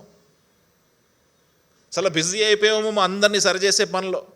వాళ్ళు అట్లా ఉండాలి, వీళ్ళు అట్లా ఉండాలి, వాళ్ళ డ్రెస్ వేసుకోవాలి, వీళ్ళు ముసుగేసుకోవాలి, వీళ్ళు ఇట్లా ఉండాలి, స్త్రీలు ఇవన్నీ చెప్పుకుంటా నువ్వు చాలా బిజీ అయిపోయి ఫస్ట్ నీ జీవితంలో ఉన్న లొసుగులు చూసుకోలేకపోతున్నావేమో. అందుకే ఆయన అంటా ఉన్నాడు, నువ్వు పరీక్షించుకో, నిన్ను నువ్వు పరీక్షించుకో, నీ క్రియలను పరీక్షించుకో. అందుకే యాకోబు పత్రికలో ఆయన అంటాడు, క్రియలు లేని విశ్వాసము మృతము. విశ్వాసంలోకి రావడానికి క్రియలు అవసరం లేదు. దేవుడు ఉచితంగా నిన్ను విశ్వాసంలోకి నడిపించాడు. ఆయన యందు విశ్వాసం ఉంచితే చాలు, నీకు రక్షణ వచ్చింది. విశ్వాసంలోకి వచ్చాక క్రియలు కావాలి. యాకోబు చెప్పేది అదే, క్రియలు లేని విశ్వాసము. విశ్వాసములో రానికి క్రియలు అక్కర్లేదు, జాగ్రత్తగా వినాలి. కానీ విశ్వాసంలోకి వచ్చిన తర్వాత క్రియలు కావాలి. ఎలాంటి క్రియలు కావాలి? నువ్వు ఏ క్రియలు చేస్తున్నావో వాటిని పరీక్షించుకోవాలి. అసలు ఎలాంటి క్రియలు కావాలి ప్రశ్న. పౌలు గారు ఏమంటున్నాడంటే, అసలు నిన్ను నువ్వు పరీక్షించుకో, నువ్వేం చేస్తున్నావో. సరే నేను పరీక్షించుకుంటాను. ఏం పరీక్షించుకోవాలి అంటే మన క్రియలను పరీక్షించుకోవాలి. క్రియలు ఎలాంటివై ఉండాలి? తీతుకు రాసిన పత్రిక 2వ అధ్యాయం 14వ వచనం. తీతుకు రాసిన పత్రిక 2వ అధ్యాయం 14వ వచనం. 2వ అధ్యాయం 14వ వచనం. తీతుకు రాసిన పత్రిక 2వ అధ్యాయం 14వ వచనం చదువుదాం అందరం. అందరు చదివారా? ఆయన సమస్తమైన దుర్నీతి నుండి, ఆయన సమస్తమైన దుర్నీతి నుంచి మనల్ని విమోచించాడు. నమ్ముతారా నమ్మరా? నమ్మేవాళ్ళు ఆమె చెప్పండి ఒకసారి గట్టిగా. హల్లెలూయా చెప్పండి. చప్పట్లు కొట్టండి ఒకసారి. ఆయన సమస్తమైన దుర్నీతి నుంచి మనల్ని విడిపించాడు, మనకి రక్షణ దయచేస్తాడు, మనల్ని విశ్వాసంలోకి నడిపించాడు. విశ్వాసంలోకి నడిపించిన తర్వాత మనం ఏం చేయాలి? తర్వాత చదవండి. ఏం చేయాలి? మళ్ళీ చెప్పాలి. ఏం చేయాలి? ఏం చేయాలంట? సత్క్రియలు అంటే మంచి క్రియలు. విశ్వాసంలోకి రావడానికి క్రియలు అక్కర్లేదు, కానీ విశ్వాసంలోకి వచ్చిన తర్వాత ఏం చేయాలి? మంచి క్రియలే చేయాలి, మంచి పనులే చేయాలి. మంచి పనులు చెడ్డ పనులు కూడా ఉంటాయా? ఉంటాయి. మంచి పనులు చెడ్డ పనులు కూడా ఉంటాయా? ఉంటాయి. సమాధానం ఎక్కడుంది? అదే 5వ అధ్యాయము, గల్తీలకు రాసిన పత్రిక 5వ అధ్యాయంలో శరీర క్రియలు, ఆత్మ సంబంధమైన క్రియలు. సత్క్రియలు చేయాలంటే మనం చదువుదామా? దానికి ముందుకు వెళ్ళి సత్క్రియలు దేని యందు ఆసక్తి కలిగి ఉండాలి? మంచి పనుల యందు. అంటే ఇప్పుడు విశ్వాసంలోకి వచ్చిన వ్యక్తి రోజు దేనికోసం ఆసక్తి కలిగి ఉండాలి? మంచి పనులు చేయడానికి ఆసక్తి కలిగి ఉండాలి. He has to try to do good things every day. మీరు అనుకోవచ్చు మంచి పనులంటే అనుకోవచ్చు, అన్న మనం కూడా శామ్యుల్ అన్నలాగా డైలీ ఫుడ్ పెట్టాలా అనుకోవచ్చు. మీరు అనుకోవచ్చు, అన్న మేము డైలీ ఎవరికైనా పేదవాళ్ళకి సాయం చేయాలా, కానుకలు ఇవ్వాలా అని అనుకోవచ్చు. మంచి పనులు అంటే అవి మాత్రమే కాదు, పాపము చేయకుండా ఉండుట. చదువుకున్నాం కదా మనం, ఆత్మఫలం ఏమనగా ప్రేమ, సంతోషము, సమాధానము, దీర్ఘశాంతము, దయాళుత్వము, మంచితనము, సాత్వికము, ఆశానిగ్రహం. భలే చెప్పారు. ఎన్నున్నాయండి ఇందులో మీకు? మీకెన్నున్నాయి ఇందులో? ఫస్ట్ది ఏంటండి? ప్రేమ ఉందా? అంటే మనం బాయ్ ఫ్రెండ్ గర్ల్ ఫ్రెండ్ ప్రేమించి ఆ ప్రేమ కాదు. పక్కవాడిని ప్రేమిస్తున్నావా ప్రశ్న. తర్వాత ఏంటండి? ఉందా సంతోషం జీవితంలో? మంచి రెస్టారెంట్కి వెళ్ళి బిర్యానీ తింటే సంతోషంగా ఉంటుంది కడుపు. తర్వాత ఉందా సమాధానం జీవితంలో? పక్కోళ్ళతో సమాధానంగా ఉంటున్నావా? మన మీటింగ్స్లో అన్న చెప్పారు కదా, అన్న పేరు జాన్ ప్రవీణ్ అన్న చెప్పారు కదా, ఆమె పేరు శాంతి, కానీ ఎవరికి శాంతి ఉంచదంట ఆమె. కొంతమంది పేర్లు సమాధానము అని ఉంటుంది, సమాధానం గారు అని. ఎవరికి సమాధానం ఉంచరు వాళ్ళ కుటుంబాల్లో, గొడవలే ఎప్పుడు. మంచి క్రియలంటే ఏంటి? ప్రేమ కలిగి ఉండుట, సంతోషముగా ఉండుట, సమాధానము కలిగి ఉండుట, ఇతర విశ్వాసులతో ఇతర కుటుంబీకులతో సమాధానము కలిగి ఉండుట, గొడవలు పెట్టుకోవడం కాదు. ఉన్నాయా ప్రశ్న? సమాధానము. తర్వాత దీర్ఘశాంతం అంటే ఓర్పు, మామూలు ఓర్పు కాదు, దీర్ఘమైన ఓర్పు, లాంగ్ సఫరింగ్. అంటే ఎలాంటి ఓర్పు అంటే ఏ సమస్య వచ్చినా కూడా ఓర్పుతో అలాగే దేవుని వైపు చూస్తూ ఉంటాం. ఎంత శ్రమ వచ్చినా కూడా, ఎంత కష్టం వచ్చినా కూడా ఓర్పుతో దేవుని వైపు, ప్రవ్వా ఎందుకు నాకు శ్రమ ఇచ్చావని అడగవు. విశ్వాసంలోంచి తొలగిపో. ఎంత సమస్య వచ్చినా కూడా దేవుని వైపు చూడటమే దీర్ఘశాంతము, ఓర్పు కలిగి ఉండటము. అవతల వ్యక్తి నిన్ను ఎన్ని మాటలు అంటున్నా సరే ఓర్పుగా చూడటం. సరే వాళ్ళని విడిచిపెట్టేద్దాం. తర్వాత అండి దీర్ఘశాంతము తర్వాత ఉందా ప్రశ్న? దాని తర్వాత ఉందా మంచితనం? మీలో ఎంతమంది మంచి వాళ్ళు అంటే ఎంతమంది చేయెత్తుతారు? మహేష్ సగం ఎత్తాడు, సగం మంచోడు అనమాట. తర్వాత సాత్వికము, హంబుల్నెస్, హ్యూమిలిటీ. ఉందా సాత్వికము? కొండ మీద ప్రసంగంలో సాత్వికులు వారు భూలోకాన్ని స్వతంత్రించుకోవాలంటే సాత్వికంగా ఉండాలి. ఎంతమందికి సాత్వికముతో సమాధానం చెప్తున్నావు? వాడు ఒరే అంటే మనం ఒరే అనాలి. వాడు తిన్నావా అంటే తిన్నారా అనాలి. వాడిని ఏదవంటే నువ్వు వాడిని ఏదో అనాల్సిందే. వాడిని జుట్టు పట్టుకుంటే నువ్వు వాడి జుట్టు పట్టుకోవాల్సిందే. సాత్వికత లేదు, ప్రేమ లేదు, దీర్ఘశాంతం లేదు. క్రియలు చేయమన్నాడు, నీ క్రియల్ని పరీక్షించుకోమన్నాడు పౌలు గారు. అయ్యా పక్కోళ్ళు భారం మోస్తున్నావు సరే, కానీ ఫస్ట్ ఒకసారి నీ క్రియలు ఏంటో చెక్ చేసుకో అయ్యా, నిన్ను నువ్వు పరీక్షించుకో అయ్యా అన్నాడు. ఏంటి క్రియలు అంటే సత్క్రియలు, మంచి పనులు. ఏంటి మంచి పనులు అంటే ప్రేమ కలిగి ఉండడం, సంతోషం కలిగి ఉండడం, సమాధానం కలిగి ఉండడం, సహవాసముగా సంఘంలో ఎదగటం, విశ్వాసంలో ఎదగటం, ఒకరినొకరిని బలపరచటం, పడిపోయిన వారిని లేపటం, ప్రార్థన చేయటం, దీర్ఘశాంతము కలిగి ఉండటం, ఓర్చుకోవటం, శ్రమను భరించటం, శ్రమలో దీర్ఘముగా ఓపిక కలిగి ఉండటం. ఉన్నాయా మనలో అంటే ప్రశ్న. సత్క్రియలు చేయాలి. ఎలాంటి సత్క్రియలు చేయాలి ప్రశ్న. అందరూ అనుకుంటారు, సరే అన్న నేను ఇవన్నీ చేస్తున్నాను బాగానే ఉంది, ఇవన్నీ నేను చేస్తున్నాను బాగానే ఉందన్న అనుకుంటారు. కానీ అసలు ప్రశ్న ఏంటంటే how is your character? Character ఎలా ఉంది ప్రశ్న. క్యారెక్టర్ ఎలా ఉంది ప్రశ్న. ఇవన్నీ బాగానే ఉన్నాయి, జీవితంలో బాగానే వెళ్తున్నాయి, అసలు క్యారెక్టర్ ఎలా ఉంది? Are you trying to be holy before God? దేవుని ఎదుట సంఘములో పరిశుద్ధంగా ఉండడానికి పరిగెడుతున్నావా, త్వరపడుతున్నావా? సంఘమా, దేవుడు మాట్లాడుతున్నాడు, God is talking to you. నీ క్యారెక్టర్ ఎలా ఉంది?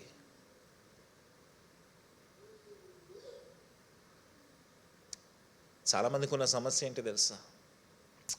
చాలామందికి ఉన్న సమస్య ఏంటంటే, మొదటి సమస్య ఏంటంటే దేవుని వాక్యముతో మన క్రియలు సరిగ్గా ఉన్నాయా లేదా చూసుకోవడం రాదు. ఉదాహరణకి మనకు అర్థమయ్యే భాషలో చెప్పాలంటే, దేవుని వాక్యము మన జీవితము రెండు ఒకే దారిలో వెళ్తున్నాయా లేదా రెండు ఆపోజిట్ దారిలో వెళ్తున్నాయా అనేదే ప్రశ్న. ఎందుకంటే మనకి ఎప్పుడు కూడా ఎగ్జాంపుల్ బైబిల్ అవ్వాలి కానీ మనుషులు అవ్వకూడదు. ఇంకా మీకు బాగా అర్థమయ్యేలాగా చెప్తా. దీనికి పౌలు గారు సమాధానం చెప్తూ కొరింథీయులకు రాసిన 2వ పత్రిక 10వ అధ్యాయం 12వ వచనం చూద్దాం. కొరింథీయులకు రాసిన 2వ పత్రిక 10వ అధ్యాయము 12వ వచనం చూద్దాం. అక్కడ కొంతమంది ఉన్నారంట, ఒక గుంపు ఉందంట. కొరింథీయులకు రాసిన 2వ పత్రిక 10వ అధ్యాయం 12వ వచనం. తమ్మును తామే మెచ్చుకొని కొందరితో జతపరచుకున్నటకైనను వారితో సరిచూచుటకు తెగింప చాలము కానీ వారు తమలోనే ఒకరిని బట్టి ఒకరు ఎన్నిక చేసుకొని ఒకరితోనొకరు. ఫస్ట్ లైన్ భలే అద్భుతంగా ఉంది. ఏంటండి ఫస్ట్ లైన్ చదవండి ఒకసారి. ఏంటమాది? తమ్మును తామే ఏం చేస్తున్నారంటే మనుషులు కొంతమంది వాళ్ళలో వాళ్ళే ఒక గ్రూప్ ఫామ్ అయిందంట. ఒక గ్రూప్ ఫామ్ అయ్యి దేవుని వాక్యం మనల్ని మెచ్చుకుంటుందా లేదా అనవసరం వాళ్ళకి. దేవుని వాక్యం నా జీవితాన్ని మెచ్చుకుంటుందా లేదా అనవసరం. ఏమంటున్నారంట? మహేష్ నన్ను పొగడాలా, నేను మహేష్ని పొగడాలా. ఎవరెవరు పొగుడుకుంటున్నారు అంటే మనిషి పొగుడుకుంటారు. ఒక బ్యాచ్ ఫామ్ అయ్యారు. నువ్వు గొప్ప అంటే నువ్వు గొప్ప. ఎక్కడ పరీక్షించుకుంటున్నారు వీళ్ళు? వాక్యపు వెలుగులో పరీక్షించుకుంటున్నారా? ఆ మనిషిని చూసి అబ్బా మహేష్ నన్ను చాలా గొప్పవాడు అన్నాడు కాబట్టి నేను చేసేవన్నీ సత్క్రియలే. మహేష్ నన్ను చాలా మంచోడు అన్నాడు కాబట్టి నేను శరీరానుసారమైన భక్తి చేయట్లే, ఆత్మానుసారమైన భక్తి చేస్తున్నా. ఎక్కడి నుంచి వస్తుంది నీ జడ్జ్మెంట్?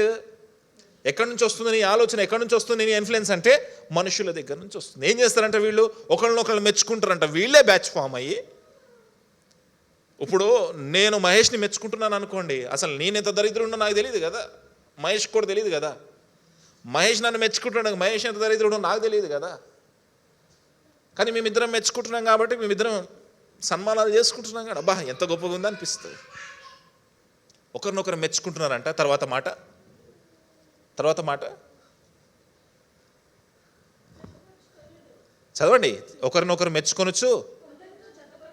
ఎవరితో ఫ్రెండ్షిప్ చేస్తున్నావంట? కొందరితో, ఆత్మీయులతోట, శరీరులతోట. ఈ గ్యాంగ్ ఎట్లుందంట? ఒక బ్యాచ్ ఫామ్ అయిందంట. వీళ్ళు ఒకరినొకరు పొగుడుకుంటారంట. ఎప్పుడు వీళ్ళు ఎప్పుడు ఒకరికొకరు శాల్వాలు వేసుకుంటారంట. వీళ్ళు మైక్ దొరికితే వీడు వాణి పొగడా, వాడు వీడిని. ఇదే పొగడతలే. తర్వాత జతపరుచుకుంటకైనను సరిపోల్చుకున్నట్టుకైనను తెగింప జాలము కానీ వారు తమలో ఒకరిని బట్టి ఒకరిని ఎన్నిక చేసుకొని ఒకరితో ఒకరు సరి చూసుకుంటున్నారు. అంటే ఎవరిని బట్టి కరెక్ట్ చేసుకుంటున్నారు అంటే వీళ్ళంతా ఒక బ్యాచ్ ఫామ్ అయ్యి వీళ్ళు ఒకరిని లీడర్ని తయారు చేస్తారు. ఇప్పుడు మీకు బాగా అర్థమయ్యేలా చెప్తా. ఇప్పుడు 10 మంది దొంగలు ఉన్నారనుకోండి, 10 మంది దొంగలు ఉన్నారనుకోండి. ఒక దొంగ ఇంకో దొంగని అరే నువ్వు భలే దొంగతనం చేసావురా అన్నాడు. వాడేమంటాడు? బా సూపర్ అనుకుంటాడు. ఆ దొంగ ఈ దొంగనే ఏమంటాడు? అరే నువ్వు భలే దొంగతనం చేస్తావు అంటాడు. ఈడు సూపర్ అనుకుంటాడు. వీళ్ళందరూ కలిసి ఒక లీడర్ని తయారు చేసుకున్నాడు. లీడర్ అరే మనము దొంగతనం చేస్తే ఈ అన్నలాగే దొంగతనం చేయాలి. వీళ్ళ జీవితానికి ఇన్ఫ్లుయెన్స్ ఎక్కడి నుంచి వస్తుందంట? వీళ్ళు ఎన్నుకున్నారు కదా ఒకడిని, వీళ్ళే ఎన్నుకున్నారు వాడిని. దేవుడు ఎన్నిక చేయలే. వీళ్ళ జీవితానికి ఇన్ఫ్లుయెన్స్ ఇక్కడి నుంచి వస్తుందా, మనుషుల దగ్గర నుంచి వస్తుందా? జీవితానికి ఇన్ఫ్లుయెన్స్ ఇక్కడి నుంచి వస్తుందా, మనుషుల దగ్గర నుంచి వస్తుందా? ఇప్పుడు ప్రశ్న ఏంటంటే నీ ఇన్ఫ్లుయెన్స్ ఎక్కడి నుంచి వస్తుంది? ప్రశ్న. చాలామంది ఏమంటారు తెలుసా? మా పాస్టర్ గారిని చూసి చాలా నేర్చుకోవాలి నేను. ఎవరు నేర్చుకోమన్నారు నిన్ను? మా పాస్టర్ అమ్మని చూసి నేను చాలా నేర్చుకోవాలి. ఎవరు నేర్చుకోమన్నారు నిన్ను?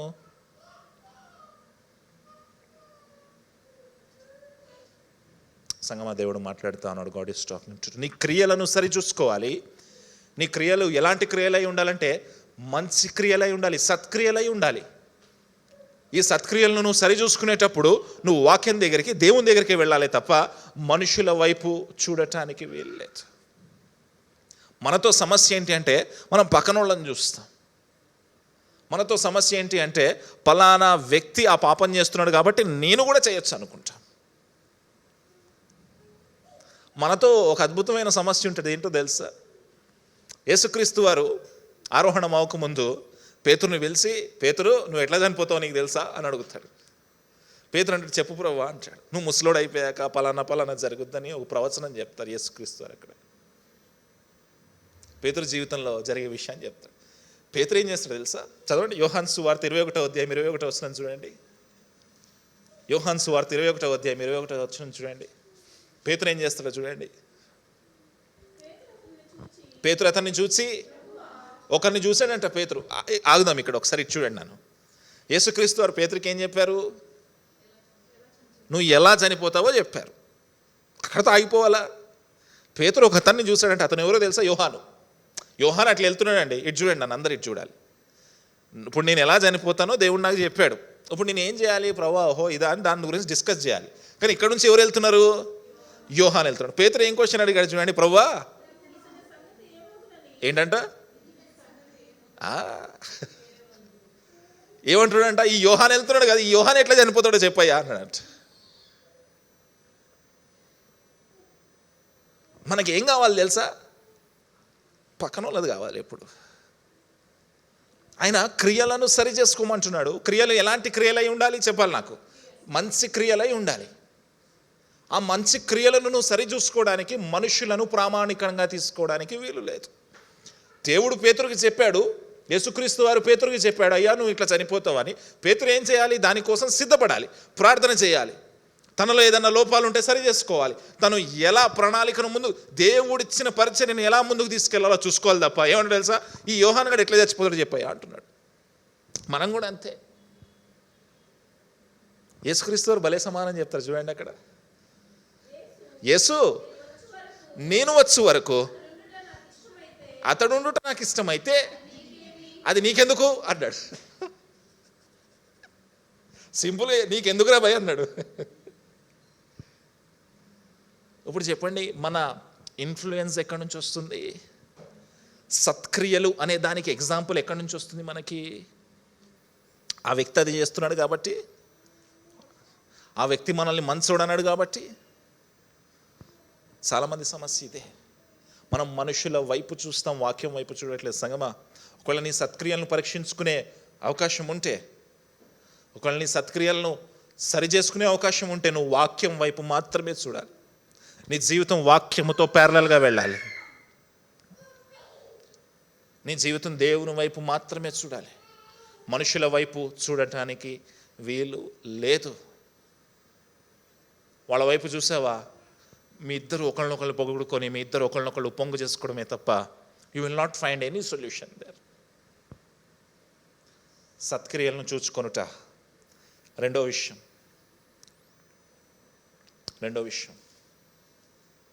ఎప్పుడైనా మీకు అనిపించిందా, నేను అసలు సరైన దారిలోనే వెళ్తున్నానా, రాంగ్గా వెళ్తున్నానా? ఎప్పుడు అనిపిస్తుందో తెలుసా? ఎవరైనా నిన్ను విమర్శించినప్పుడు నేను కరెక్ట్ చేస్తున్నానా, రాంగ్ చేస్తున్నానా అనిపిస్తుంది నీకు ఏమంటారు, ఆ క్వశ్చన్ నీ జీవితంలో రేజ్ అవుతుంది. అప్పుడు నువ్వు ఎక్కడికి పరిగెత్తాలి? వాక్యంలోకి పరిగెత్తాలి. మరి ప్రభువా విమర్శించిన వాడిని ఏం చేయాలి? ప్రభువా మరి నన్ను తప్పు అన్నవాడిని ఏం చేయాలి? ప్రభువా నేను తప్పుటోడు అని తీర్పు తీర్చిన వాడిని ఏం చేయాలి? అనేక మంది జీవితాల్లో ఈ సమస్య ఉంటుంది. ఎవరో ఒకళ్ళు మనల్ని విమర్శిస్తారు, ఎవరో ఒకళ్ళు మనల్ని నిందిస్తారు, నువ్వు చేయని పని కూడా నువ్వు చేసావని చెప్తారు, నీపైన తప్పుడు ఆరోపణలు చేస్తారు, నిన్ను హింసించే ప్రయత్నం చేస్తారు, నీ హార్ట్ బ్రేక్ చేసే ప్రయత్నం చేస్తారు. ప్రభువా మరి వాళ్ళని ఏం చేయాలి? పౌలు గారే సమాధానం చెప్పాలి, దేవుడే సమాధానం చెప్పాలి దానికి. కొరింథీయులకు రాసిన మొదటి పత్రిక 4వ అధ్యాయము 3వ వచనం. కొరింథీయులకు రాసిన మొదటి పత్రిక 4వ అధ్యాయము 3వ వచనం. అందరు చదవాలి. కొరింథీయులకు రాసిన మొదటి పత్రిక 4వ అధ్యాయం 3వ వచనం చదవండి, గట్టిగా చదవండి. మీ చేతనైనను ఏ మనుషుని చేతనైనను నేను విమర్శించబడుట నాకు మిక్కిలి అల్పమైన సంగతి. ఇప్పుడు ఆలోచించండి, ఎవరెవరి గురించి చెప్తున్నాడు అక్కడ ఆయన? మీ చేతనైనను. ఏ సంఘానికి రాస్తున్నాడు పత్రిక? మీ వల్లైనా కూడా, తర్వాత మాట ఏ మనిషి వల్లైనా. మీరు విమర్శించడం మాత్రమే కాదు, కొరంథీ సంఘమా, నువ్వు విమర్శించడం మాత్రమే కాదు, నువ్వు కాకుండా ఎవడు విమర్శించినా సరే. ఇప్పుడు మీరు ఆలోచించాలి, ఆ ప్లేస్లో మిమ్మల్ని మీరు పెట్టుకొని మీరు ఆలోచించాలి. నా తోటి విశ్వాసి విమర్శించినా సరే, నా సొంత కుటుంబీకుడు విమర్శించినా సరే, వేరే బయటోడు ఎవరు విమర్శించినా సరే, అది నా జీవితంలో అల్పమైన చిన్నది, very small. It is very small. మిమ్మల్ని ఎవరైనా విమర్శిస్తున్నారేమో, తీర్పు తీరుస్తున్నారేమో, పౌలు గారు ఏమంటున్నాడు తెలుసా? నేను ఈ సంఘాన్ని కట్టింది నేనే, కొరంథీ సంఘాన్ని కట్టింది నేనే, విశ్వాసంలో బలపరిచింది నేనే. మీరు విమర్శించినా సరే it is very small to me. చాలా చిన్నది నాకు అది. మీరు మాత్రమే కాదు, బయటోడు ఎవరు విమర్శించినా సరే it is very small to me. ఎందుకు? తర్వాత మాట చదవండి, అందరు చదవాలి. నన్ను నేనే నా యందు నాకు, ఒకవేళ నన్ను నేను విమర్శించుకున్నా సరే నాలో ఏం దోషం కనపడదు. ఉదాహరణకి ఈ మాట ఎందుకు అంటే ఆత్మీయమైన గర్వంతో చెప్తున్నానంటే నో అట్లా చెప్పట్లే. ఎట్లా చెప్తున్నాడంటే పౌలు గారు ఇచ్చుడండి ఒకసారి అందరు ఇచ్చుడండి. పౌలు గారు ఎట్లా చెప్తున్నాడంటే, నేనున్నానండి, నాకు ఏ వ్యభిచారం అలవాటు లేదు అనుకుందాం, నాకు ఏ తాగుబోతుతనం అలవాటు లేదు. ఒక వ్యక్తి వచ్చి నన్ను ఈ వ్యక్తి తాగుతున్నాడు రా అని చెప్పాడు అనుకుందాం, ఈ వ్యక్తి తాగుతున్నాడు రా అని చెప్పాడు అనుకుందాం. అప్పుడు నేను ఏమనుకుంటున్నాను అంటే, అది నా తోటి సంఘస్థులు చెప్పినా సరే బయట వ్యక్తులు చెప్పినా సరే నాకు అత్యల్పమైనది. ఎందుకంటే ఒకవేళ నన్ను నేను పరీక్షించుకున్నా సరే నా జీవితంలో తాగుబోతుతనం లేదు కాబట్టి, నా జీవితంలో వ్యభిచారము లేదు కాబట్టి. అందుకే ఆయన చాలా క్లియర్గా ఏం చెప్తున్నాడు తెలుసా, ఫస్ట్ నన్ను నేను పరీక్షించుకునే ప్రయత్నం చేస్తా. ఇదే కొరింథీయులకు రాసిన పత్రిక, అక్కడే చేయి ఉంచండి, ముందుకు వెళ్ళి వద్దాం ఒకసారి. 11వ అధ్యాయం 21వ వచనం చదవండి. కొరింథీయులకు రాసిన మొదటి పత్రిక 11వ అధ్యాయం 21వ వచనం చూడండి ఒకసారి. ఏలయనగా భోజనము చేయనప్పుడు చేయుచున్నాడు, ఇందువల్ల ఆకలి కొనును, ఇదేమి 11వ అధ్యాయం 21వ వచనమేనా? ఒకసారి 2వ కొరింథీయుల పత్రికకు వెళ్ళండి, ఒక్కసారి 2వ కొరింథీయుల పత్రికకు వెళ్ళండి, 11:21 చదవండి. మీరు ఇందాక ఎక్కడున్నారో అక్కడే చేయబెట్టండి.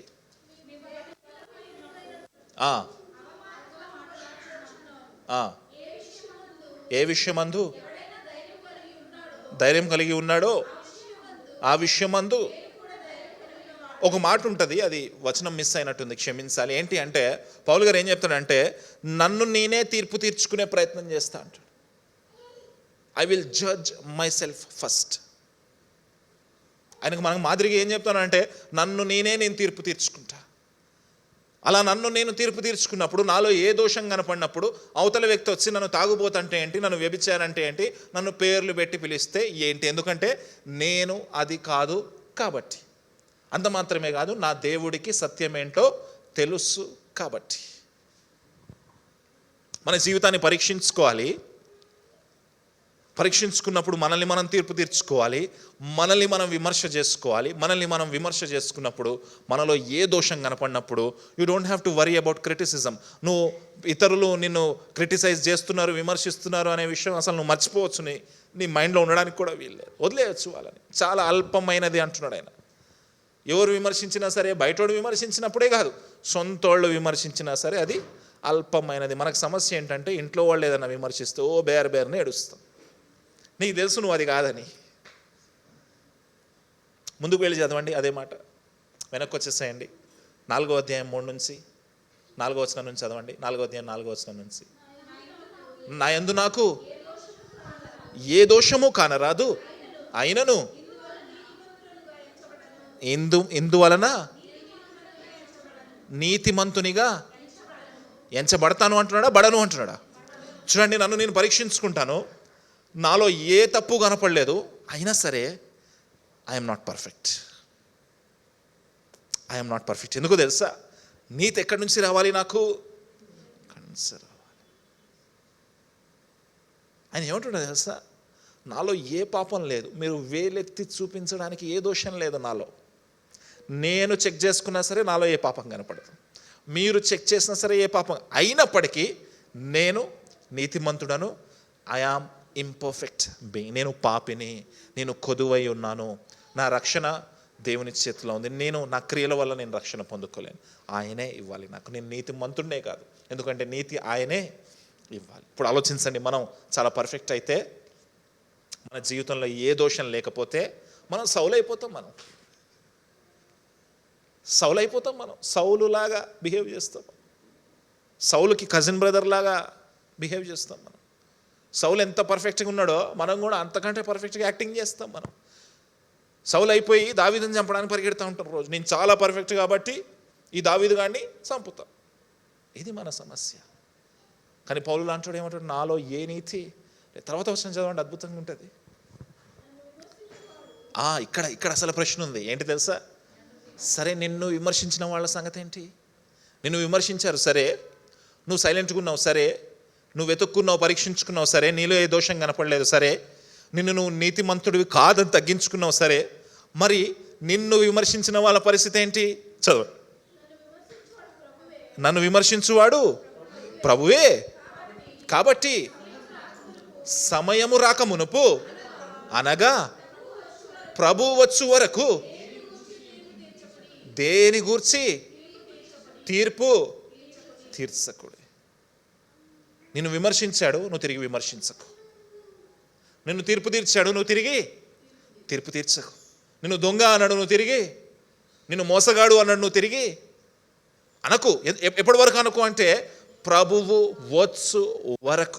ఎందుకు తెలుసా? అప్పుడు ఏం, అక్కడే మీరు చేయబెట్టండి. ఇంకో వచనానికి వెళ్దాం. రోమీలకు రాసిన పత్రిక 14వ అధ్యాయం 10వ వచనంలోకి వెళ్దాం.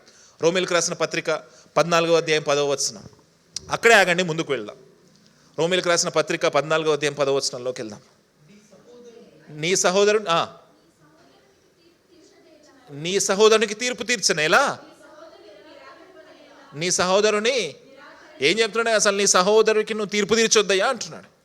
ఎందుకు తీర్పు తీర్చొద్దు అంటున్నాడు తెలుసా? కొరింథీయులకు రాసిన 2వ పత్రిక 5వ అధ్యాయం 10వ వచనం. కొరింథీయులకు రాసిన 2వ పత్రిక 5వ అధ్యాయము 10వ వచనం. ఇందాక ఇచ్చిన వచనం దగ్గర అక్కడే ఆగుదాం మనం. అందరు తీసారా? చదవండి. ఎందుకనగా తాను జరిగించిన క్రియల చొప్పున అవి మంచివైనను సరే చెడ్డవైనను సరే దేహముతో జరిగించిన వాటి ఫలమును ప్రతి వాడును పొందినట్లు మనమందరమును క్రీస్తు న్యాయపీఠం ఎదుట ప్రత్యక్షం కావాల్సిందే. దేనికో తెలుసా? మనము చేసిన ప్రతి క్రియ కూడా మంచిదైనా చెడ్డదైనా ప్రతిదానికి లెక్కప్పచెప్పాలి. ప్రతిదానికి లెక్కప్పచెప్పాలి. అందుకే ఆయన ఏమంటాడు తెలుసా? నిన్ను నువ్వు పరీక్షించుకో. మరి నిన్ను విమర్శించే వాళ్ళ సంగతి ఏంటి? వెనక్కి వచ్చేసేయండి, చదవండి ఒక్కసారి. ఆ సమయం వచ్చు వరకు ఆ వచనం మళ్ళీ ఒకసారి చదవండి, 5వ వచనము. కాబట్టి సమయము రాక మునుపు అనగా ప్రభువు వచ్చు వరకు దేనిని గూర్చి తీర్పు తీర్చకుడి. ఆయన అంధకారం అందలి రహస్యమును వెలుగులోనికి తెచ్చి హృదయములోని ఆలోచనలను బయలుపరిచినప్పుడు ప్రతి వానికిని తగిన మెప్పు దేవుడు. ఒక రోజు ఉంది సంగమా, దేవుడు మాట్లాడుతాడు. There is one day. ఆ టైం వచ్చేంత వరకు ఫస్ట్ నిన్ను నువ్వు పరీక్షించుకో. ఆ రోజు నీకు ఉంటుంది కథ, వాడికి ఉంటుంది కథ. ఎందుకంటే న్యాయపీఠం ముందు నించున్నప్పుడు నువ్వు జరిగించిన క్రియలు మంచివైనవిను చెడ్డమైన రెండిటికీ లెక్క చెప్పాల్సిందే. నువ్వు ఏ తప్పు చేయకపోయినా నేను విమర్శించినోడు ఉంటాడు కదా, నువ్వు ఏ తప్పు చేయకపోయినా నేను తీర్పు తీర్చినోడు, వాడిని నువ్వు తీర్పు తీర్చకు, సైలెంట్గా ఉండు. ఎందుకంటే ఒక రోజు రాబోతా ఉంది. ఆ రోజు అంధకారములో ఉన్న, చదువుదామా, అంధకారములో ఉన్న రహస్యములను ఎక్కడ తీసుకొస్తాడంట ఆయన? ఇన్ని రోజులు నేను చాలా పర్ఫెక్ట్ అని నిన్ను ఒకటి తీర్పు తీర్చాడు కదా, ఇన్ని రోజులు నీ మీద ఒకటి రాళ్ళేశాడు కదా, ఇన్ని రోజులు నిన్ను అవమానించాడు కదా, నిన్ను నిందించాడు కదా, నువ్వు ఎంతో బాధపడ్డావు, కన్నీళ్లు గార్చావు కదా. ఒక రోజు వస్తుంది, ఆ రోజు ఆ చీకట్లో ఉండి వాడు చేసిన పాపాలన్నీ దేవుడు తీసుకొచ్చి పబ్లిక్లో పెట్టేస్తాడు. లైట్ వేసి చూపిస్తాడు. మామూలు లైట్ కాదు అది, ఫ్లడ్ లైట్లు వేసి చూపించేస్తాడు వాడికి. క్రీస్తు న్యాయపీఠం ముందు నించున్నప్పుడు. అందుకే గల్తీలకు రాసిన పత్రికలు ఆయన అంటున్నాడు, ప్రతి వాడును తాను చేయు పనిని పరీక్షించి చూచుకొనవలెను. అప్పుడు ఇతరును బట్టి కాక తనను బట్టియే అతనికి అతిశయము కలుగును. ఎవరికి వారు వాళ్ళ పనులను పరీక్షించి చూసుకోవాలి. సమస్య ఏంటి అంటే మన తప్ప పక్కనోళ్ళు అన్నీ కావాలి మనకి. మనల్ని తీర్పు తీర్చుకోం కానీ పక్కనోళ్ళని తీర్పు తీరుస్తాం. మనల్ని విమర్శించుకోం కానీ పక్కనోళ్ళని విమర్శిస్తాం. ఆయన రాస్తా అన్నాడు అద్భుతమైన మాట, ప్రతి వాడును తాను చేయు పనిని పరీక్షించి చూసుకునేవాడు. ఫస్ట్ మీరు చూసుకోండి అయ్యా, మీరు చూసుకోండి. 5వ వచనం చదువుదామా? ప్రతివాడును తన బరువు తానే. ముందు మిమ్మల్ని మీరు పరీక్షించుకోండి అయ్యా, ఎందుకంటే మీకు ఒక బరువు ఉంది, మీకు బరువు ఉంది, అది నువ్వే భరించాలి. చూడండి 2వ వచనంలో ఏమనుంది? ఒకని భారములు. ఇక్కడేముంది? 5వ వచనంలో ప్రతివాడు తన, అక్కడ భారములు అనుంది, ఇక్కడ మనమంటే ఇతరుల భారములు మోయాలంట, ఇతరులను సరిచేయాలంట, ఇతరులను ప్రార్థన చేయాలంట. భారములు అంటే మోయ శక్యము కాని భారములు ఉంటాయి కొంతమందికి. It is a heavy load. అతను ఒక్కడే మోయలేడు కాబట్టి నువ్వు కూడా సాయం చేసి మోస్తావు.